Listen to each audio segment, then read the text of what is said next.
اللہ وبرکاتہ اعوذ باللہ من الشیطان اللعین الرجیم بسم اللہ الرحمن الرحیم الحمد للہ الذی کان موجودا قبل حدوث الاشیاء ویبقى بعد فناء الاشیاء تفرد بالاولیۃ والقدم ووسم كل شیء هالک الا وجهه وكل نفس ذائقة الموت وخالق كل من علیہا فان ويبقى وجه ربك ذو الجلال والإکرام والصلاة والسلام على أشرف الأنبياء والمرسلين حبیب الہ العالمین بالقاسم محمد وعلى آل بیت الطیبین الطاہرین المعصومین المظلومین ولعنۃ اللہ علی اعدائہم اجمعین من اليوم الی قیام یوم الدین آمین یا رب العالمین اما بعد اوصیکم ونفسی بتقوی اللہ ان اللہ یحب المتقین۔ اپنے نفس کو اور آپ تمام حضرات کو تقوی الہی کی وعظ و نصیحت کرتا ہوں۔ تقوی بہترین زاد راہ ہے اور بہترین سرمایہ حیات بھی ہے اور سرمایہ نجات بھی ہے۔ تقوی کے ذریعے سے اعمال قبول ہوتے ہیں اور تقوی کی وجہ سے انسان کے اندر خلوص پیدا ہوتا ہے۔ تقوی یعنی یاد خدا اپنے زندگی کے ہر مرحلے میں انسان کو خدا یاد رہنا چاہیے، یہی تقوی الہی ہے۔ اور جس کو خدا یاد رہتا ہے وہ ہر معاملے میں خدا کے لیے کام کرنا چاہتا ہے۔ اہل بیت اطہار علیہم السلام زندگی کے ہر مرحلے میں خوشنودی خدا اور عبادت خدا کے لیے کوشاں رہتے تھے۔ جو کام بھی ان لوگوں نے کیا ہے خدا کے لیے کیا ہے اور خدا کی رضا کے لیے کیا ہے اور خدا سے قریب ہونے کے لیے کیا ہے۔ یہی وجہ ہے کہ آپ دیکھتے ہیں کہ اگر ان لوگوں نے روزہ رکھا اور وقت افطار سائل نے سوال کیا ہے تو سب نے خوشنودی خدا کے لیے اپنی اپنی افطار جو ہے سائل کو دے دیا۔ اللہ تعالیٰ نے سورہ حلقہ نازل کر کے ان کی فضیلتوں کا اعلان کیا ہے کہ یہ وہ بندگان خدا ہیں جو خدا کے لیے کام کرتے ہیں اور شکریہ بھی نہیں چاہتے۔ اللہ تعالیٰ نے ان کا شکریہ ادا کیا ہے۔ ائمہ معصومین علیہم السلام چاہے وہ مناظروں کی منزل میں ہوں، چاہے جنگ کی منزل میں ہوں، چاہے سوال و جواب کی منزل میں ہوں، مسئلے مسائل میں ہوں، وقت نماز آتا تھا تو وہ خدا کی عبادت کے لیے تیار ہو جاتے تھے۔ حالت جنگ ہو تب بھی اہل بیت نے جو ہے خدا کی عبادت کے لیے اپنے کو آمادہ کر لیا اور نماز کو قائم کیا۔ مناظرہ ہو، سوال و جواب ہو، مسئلے مسائل کا حل ہو، اس وقت بھی اگر وقت نماز آیا ہے تو نماز کے لیے وہ آمادہ ہو گئے۔ یہ کیا تھا؟ یہ وہی یاد خدا ہے، یہ وہی جذبہ ہے کہ ہر کام خدا کے لیے ہے۔ اے کاش یہی جذبہ ہم لوگوں کے اندر بھی آتا کہ ہم لوگ وقت نماز اپنے کو آمادہ کر لیتے اور خدا کی بارگاہ میں حاضر ہوتے اور کھڑے ہوتے، تو یہی تقوی الہی کہلاتا ہے کہ انسان زندگی کے ہر مرحلے میں خدا کو حاضر و ناظر رکھے، خدا کے لیے کام کرے اور جب انسان کے آگے خدا ہوتا ہے تو اس کے ہر مشکل آسان ہوتی ہے اور ہر جگہ اسے کامیابی ملتی ہے اور ہر کام بہتری کے ساتھ انجام پاتا ہے۔ خدا ہم سب کو تقوی الہی پہ ثابت قدم رکھے اور زندگی کے ہر مرحلے میں تقوی الہی کو ہم نافذ کر سکیں اور اس پہ ثابت رہ سکیں۔ یہ ہفتہ یا یہ عشرہ جو ہے عشرہ کرامت ہے، یعنی کہ جناب معصوم خم اور جناب امام علی رضا علیہ الصلوۃ والسلام کا ذکر ہوتا ہے، ان کی تعلیمات، ان کی سیرت، ان کے فضائل، ان کے اخلاق کو بیان کیا جاتا ہے۔ امام کی ولادت جو ہے وہ 11 ذیقعد کو ہے، اسی مہینے اور اسی ہفتے میں امام کی ولادت ہے، 8ویں امام کی۔ امام کی ایک حدیث آپ کی خدمت میں پیش کرنا چاہتا ہوں کہ امام نے فرمایا کہ ایسا زمانہ آنے والا ہے جس میں عافیت اس بات میں ہوگی کہ انسان گوشہ نشین ہو جائے، انسان تنہائیوں کا شکار ہو جائے۔ امام نے فرمایا کہ ایسا زمانہ آنے والا ہے جس میں عافیت کے 10 حصے ہوں گے۔ عافیت کا مطلب یہ ہے کہ اگر مشکلات سے بچنا چاہتے ہیں، گناہوں سے بچنا چاہتے ہیں، آپ گنہگاروں کی صحبت سے بچنا چاہتے ہیں، گناہوں میں ملوث ہونے سے بچنا چاہتے ہیں، باطل اور جھوٹے راستوں سے بچنا چاہتے ہیں، عافیت اگر چاہتے ہیں آپ کہ سکون ہو، سلامتی ہو، ہم گناہوں میں ملوث نہ ہوں، تو امام نے فرمایا کہ عافیت کے 10 درجے ہوں گے۔ ان میں سے 9 حصہ اس میں ہوگا کہ انسان تنہا ہو جائے۔ تنہا کا مطلب کہ آج کا ماحول ایسا ہے کہ جتنا برائیوں میں ساتھ دو گے اتنے ہی دوست کہلاؤ گے۔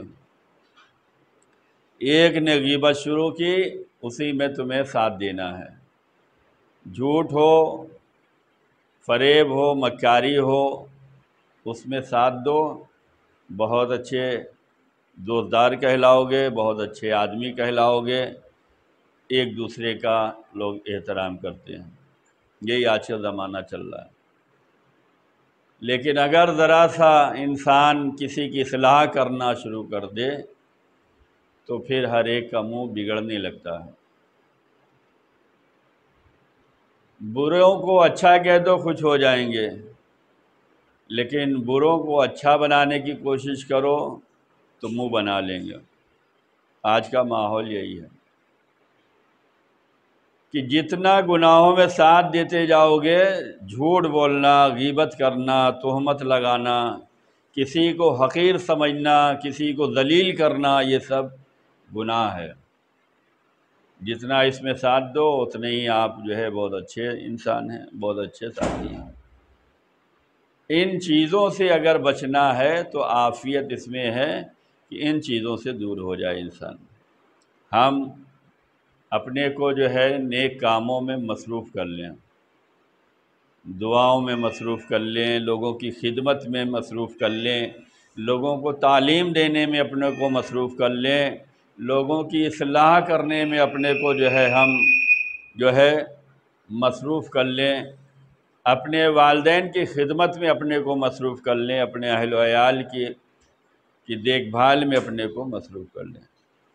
ظاہر سی بات ہے زندگی صرف ایک جگہ تو نہیں ہے کہ ہم گھر میں بیٹھ جائیں، اور زندگی یہ بھی نہیں ہے کہ ہم فقط بازار میں ہی لگے رہ جائیں۔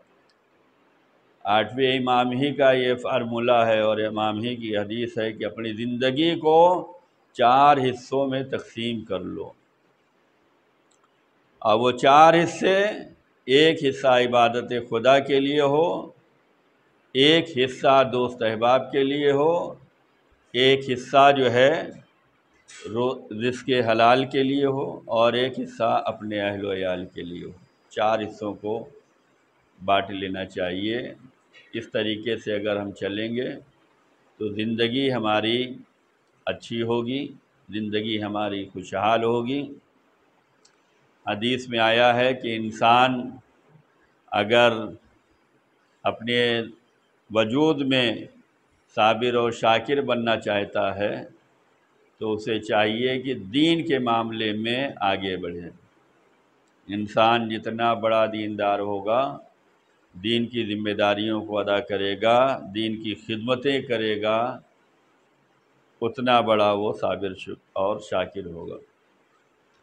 دین کے معاملے میں ہمیں یہ دیکھنا ہے کہ ہم سے زیادہ کون دیندار ہے، کون اچھا کام کر رہا ہے، کون نیک کام کر رہا ہے، اس کو دیکھیں اور اس تک پہنچنے کی کوشش کریں۔ یعنی اگر کوئی دین کے میدان میں آگے ہے تو ہم یہ کوشش کریں کہ ہم بھی اس مقام تک پہنچ جائیں۔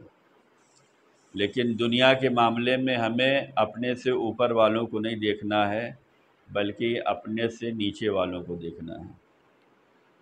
اگر انسان اس طریقے سے زندگی گزارے کہ دین کے معاملے میں اپنے سے اوپر والوں کو دیکھے اور یہ کوشش کرے کہ ہم بھی ایسے ہی ہو جائیں، ہم بھی 5 وقت کے نمازی ہو جائیں، ہم بھی قرآن پڑھنے والے ہو جائیں، ہم بھی دینداری کا جذبہ اپنے اندر پیدا کریں، ہم بھی خدمت خلق کریں، ہم بھی نیکیوں میں آگے بڑھیں، ہم والدین کا احترام کریں، اپنے اولاد کی بہترین تربیت کریں، سماج کے لیے خدمت کریں، یہ دینی کام ہے۔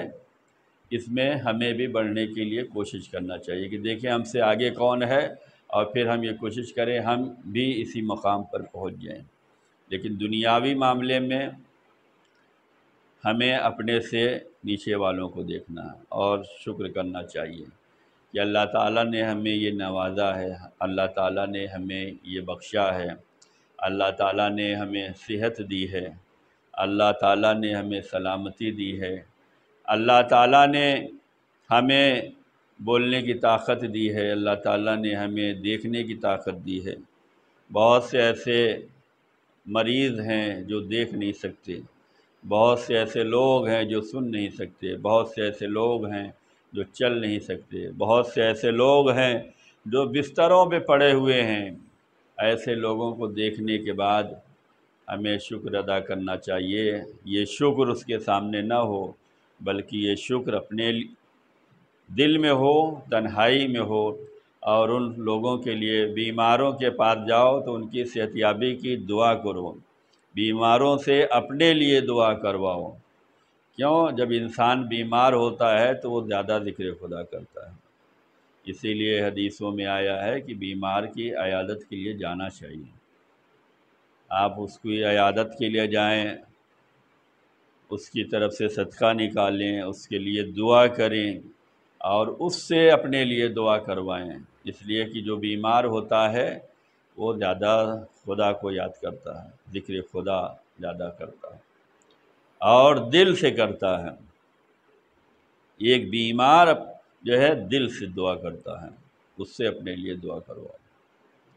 تو ہمیں جو ہے دنیا کے معاملے میں اپنے سے نیچے کو دیکھنا ہے اور اس پہ ہمیں شکر کرنا ہے کہ اللہ نے ہمیں بہت کچھ نوازا ہے اور آپ اس کی کچھ نہ کچھ مدد کریں۔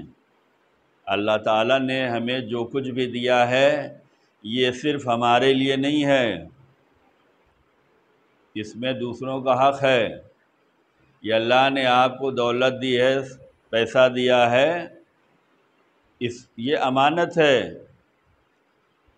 یہ آپ کے لیے بھی ہے اور آپ کے ذریعے سے غریبوں کی امداد کے لیے بھی ہے۔ یہ خمس زکوٰۃ، یہ صدقہ و خیرات، یہ انفاق، یہ نیکیوں کا جذبہ، یہ سب اسی لیے ہے کہ فقط آپ ہی کے لیے نہیں ہے، آپ کو اپنے سے کمتر والوں کا خیال رکھنا ہوگا۔ صدقہ جمعے کے دن اگر نکالا جائے تو زیادہ ثواب رکھتا ہے۔ کیوں؟ کہ احترام جمعہ، جمعہ امام کا دن ہے، احترام جمعہ میں۔ تو امام کی حدیث پیش کر رہا تھا کہ امام نے فرمایا آخری زمانے میں عافیت کے 10 حصے ہوں گے، 9 حصہ جو ہے وہ تنہائی ہوگی، لوگوں سے الگ ہٹ کر، اور 1 حصہ خاموشی میں ہوگا۔ آج کہیں بھی ساتھ بیٹھتے ہیں تو کیا ہوتا ہے؟ ایک دوسرے کی برائی ہی، جبکہ یہ کہا گیا ہے کہ جہاں بھی تمہاری بیٹھک ہو، جہاں بھی تمہارا اجتماع ہو، وہاں علی کے ذکر سے زینت بخشنا چاہیے۔ زینکم مجالسکم بذکر علی ابن ابی طالب، صلی علی محمد۔ ہم جہاں بیٹھے سب سے پہلے اعوذ باللہ من الشیطان الرجیم، بسم اللہ الرحمن الرحیم، اور اس کے بعد اہل بیت کو یاد کریں، ان کے فضائل پڑھیں، ان کی سیرت پڑھیں، ان کی تعلیمات، اور کوشش کریں کہ ہم سب اسی پہ زندگی گزاریں۔ تو امام فرماتے ہیں ایسا زمانہ آئے گا جس میں عافیت اس میں ہوگی کہ 10 حصے ہیں، 9 تنہائی میں الگ رہیں آپ، اور 1 حصہ خاموشی میں ہوگا۔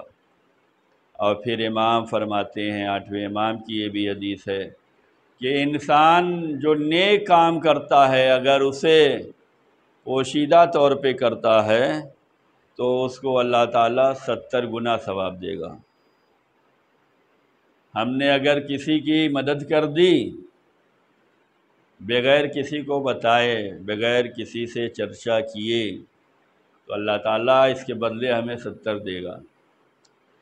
اور وہ لوگ جو گناہ علی الاعلان کرتے ہیں، لوگوں کے سامنے کرتے ہیں، لوگوں کو بتا کے کرتے ہیں، لوگوں کو خوش کرنے کے لیے کرتے ہیں، امام فرماتے ہیں یہ بندہ ایسا ہے کہ اللہ تعالیٰ بھی اسے مجمع عام میں ذلیل کرے گا۔ اگر گناہ تم مجمع عام میں کر رہے ہو تو اللہ تعالیٰ تمہیں جو ہے مجمع عام میں ہی ذلیل کرے گا۔ تو انسان کو چاہیے کہ اب نیکیوں میں آگے بڑھے، ہمارے لیے نیکیوں کا پلہ بھاری رہنا چاہیے، برائیوں کا کم سے کم ہونا چاہیے، اس لیے کم سے کم کہ ہم معصوم نہیں ہیں، غلطی سے ہو جاتے ہیں گناہ، خطاً ہو جاتے ہیں، کبھی سہون ہو جاتے ہیں، ہم نے نہیں سمجھا تھا لیکن وہ گناہ تھا، تو گناہ جب ہو جائے تو فوراً ہی اس پہ ندامت ہونا چاہیے، اس سے توبہ ہونی چاہیے، استغفار ہونا چاہیے، اللہ کی بارگاہ میں توبہ ہونی چاہیے کہ ہم سے یہ غلطی ہو گئی ہے، اب نہیں ہوگی انشاءاللہ۔ تو انسان کو جو ہے ان معاملوں میں خیال رکھنا چاہیے۔ ہر دور میں ایسے لوگ تھے جو غلط پروپگنڈا کرتے تھے، افواہوں کا بازار گرم کرتے تھے، ہر دور میں رہا، یہاں تک کہ امام علی رضا علیہ السلام کو جو رضا کہا گیا، امام کو جو رضا کہا گیا، اس کے بارے میں بھی لوگوں نے اپنے اپنے خیال سے جو ہے گڑھ لیا افواہ، اور معاشرے میں یہ مشہور کر دیا کہ امام کو رضا اس لیے کہتے ہیں کہ امام جو تھے وہ بادشاہ کی دی ہوئی ولی عہدی پہ راضی تھے، اس لیے ان کو رضا کہا جاتا ہے۔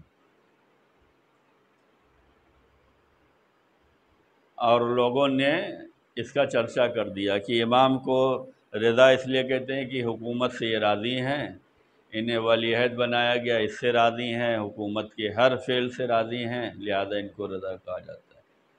جب امام کے فرزند جناب امام متقی علیہ السلام کو یہ بات پتہ چلی تو امام نے فرمایا جتنے یہ کہنے والے ہیں سب جھوٹے ہیں،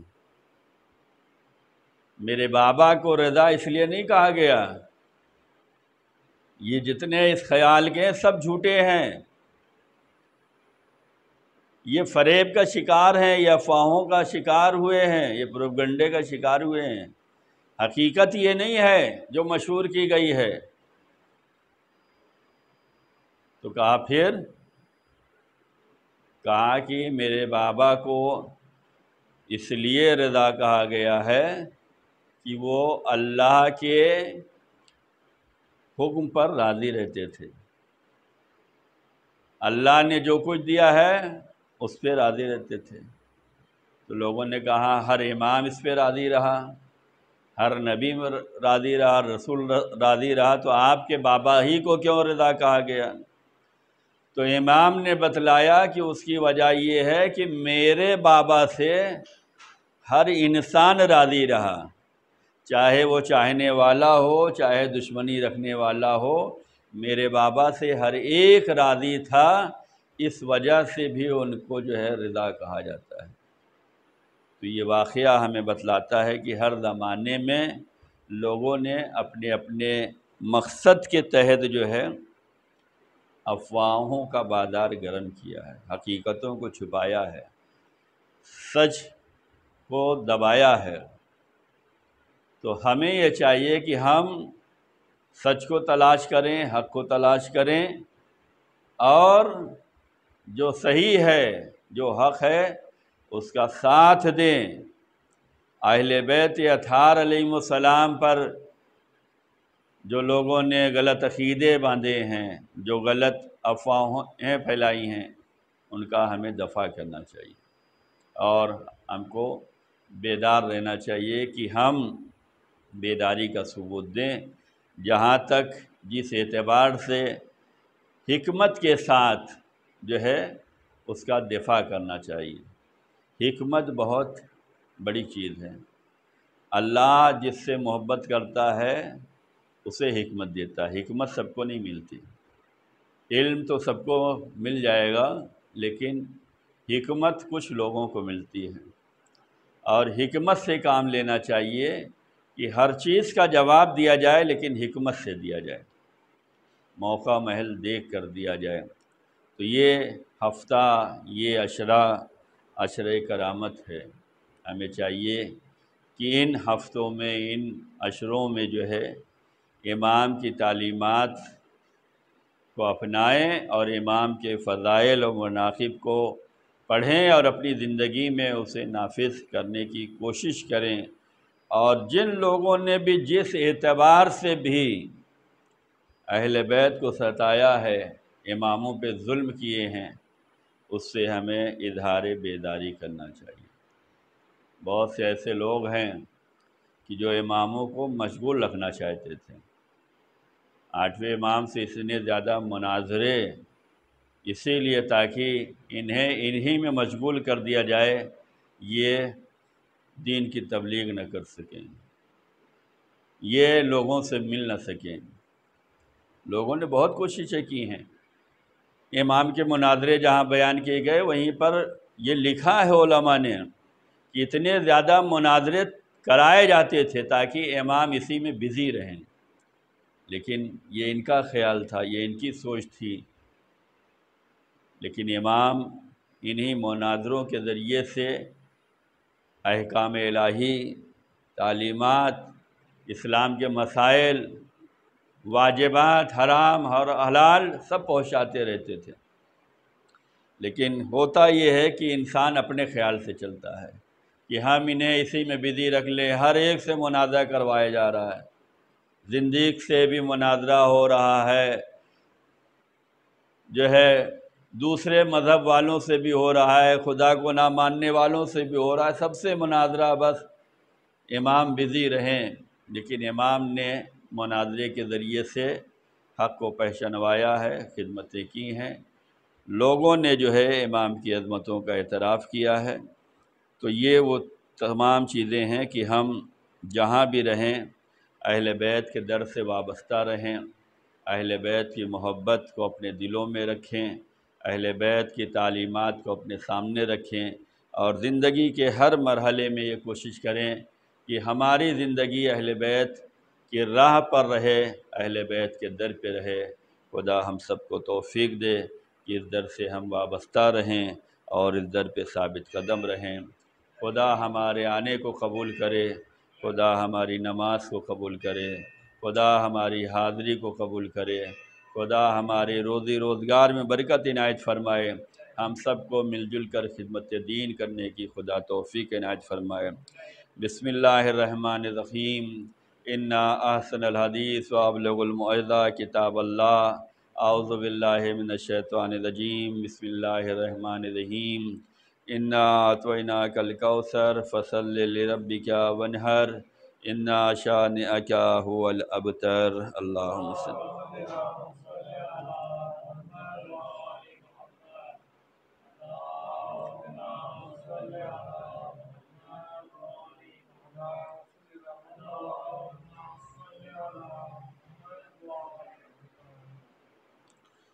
اعوذ باللہ من الشیطان اللعین الرجیم۔ بسم اللہ الرحمن الرحیم۔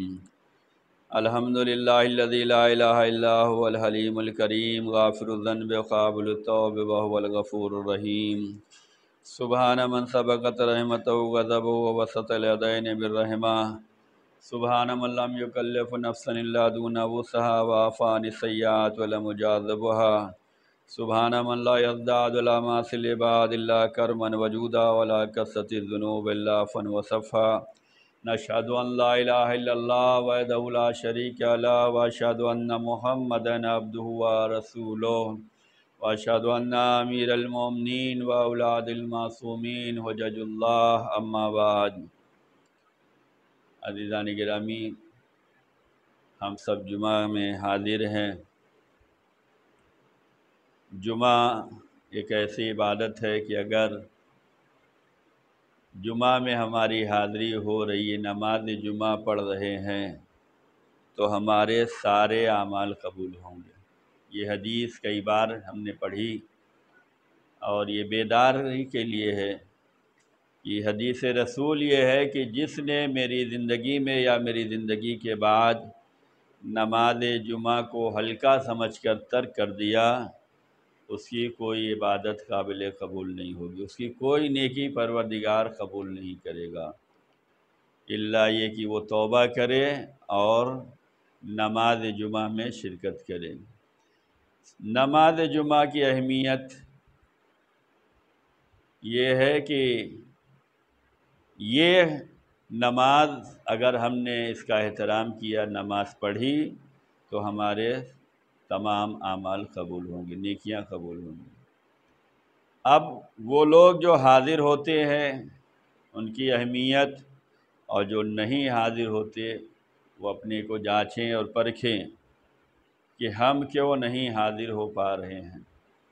نماز جمعہ جو سورہ جمعہ پڑھا جاتا ہے، اس میں سورہ جمعہ کی آخری آیت میں یہ بات آئی ہے کہ جب رسول نماز پڑھاتے تھے تو بہت سے لوگ رسول کو نماز کے عالم میں چھوڑ کے چلے جاتے تھے۔ ہم لوگوں میں تو بہت سے ایسے ہیں کہ جو جماعت ہی میں نہیں آتے، نماز میں ہی نہیں آتے، لیکن وہ لوگ جو رسول اللہ کے زمانے میں تھے، رسول نماز پڑھا رہے ہیں اور جماعت چھوڑ کے چلے جاتے تھے۔ کیوں چلے جاتے تھے؟ بزنس، کاروبار، تجارت۔ قافلہ آیا، ادھر آواز آئی کہ قافلہ آیا ہے، یہ نماز چھوڑ کے بھاگ جاتے تھے کہ پہلے ہماری ڈیل ہونی چاہیے تاکہ فائدہ ہمارا ہوگا۔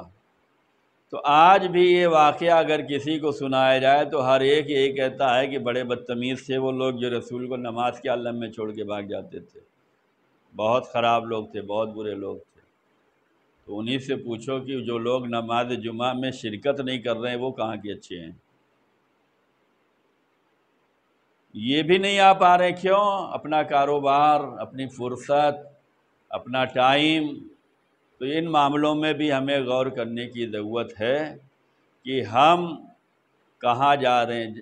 زیادہ سے زیادہ انسان کو کوشش کرنا چاہیے کہ وہ تیار رہے دین کے معاملے میں، دینداری کے میدان میں آگے بڑھتے رہے۔ اگر انسان ایسے ہی کاہلی کرے گا اور سستی کرے گا تو پھر وہ دھیرے دھیرے دور ہو جائے گا۔ انسان اپنے کو تیار کرے کہ نہیں، ہمیں نماز کے لیے آمادہ ہونا ہے۔ نماز ایک ایسی عبادت ہے کہ اگر یہ قبول ہو گئی تو سب قبول ہوگا۔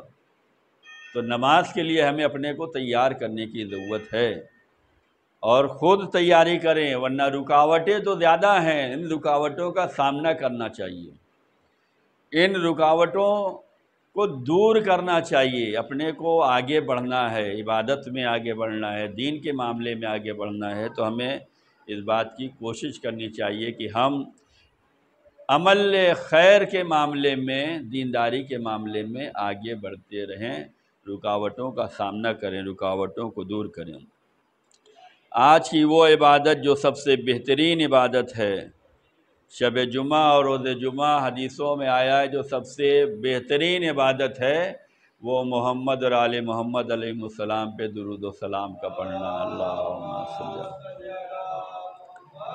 یہ وہ عبادت ہے جس میں اللہ اور اس کے ملائکہ اور مومنین شامل ہوتے ہیں، یعنی یہ عبادت تنہا نہیں ہے، اور یہ عبادت اتنی زیادہ ثواب والی ہے کہ اگر اس کو جو ہے اجتماع کے ساتھ کیا جاتا ہے تو اس کا ثواب بھی کوئی نہیں لکھ پاتا کہ کتنا زیادہ ثواب ملنے والا ہے۔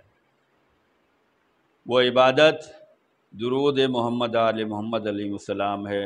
ارشاد رب العزت ہوتا ہے، بسم اللہ الرحمن الرحیم، ان اللہ و ملائکتہ یصلون علی النبی یا ایھا الذین آمنوا صلوا علیہ وسلموا تسلیما۔ اللہم صلی اللہم صلی علی سید المرسلین شفیع المذنبین نبینا محمد۔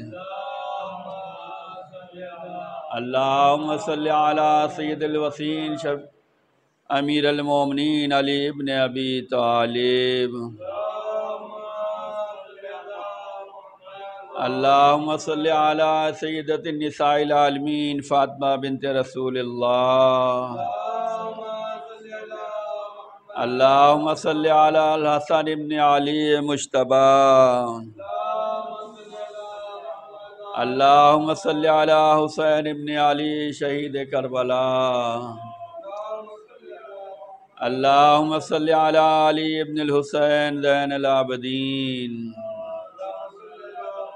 اللہم صلی علی محمد ابن علی باقر النبیین۔ اللہم صلی علی جعفر ابن محمد الصادق۔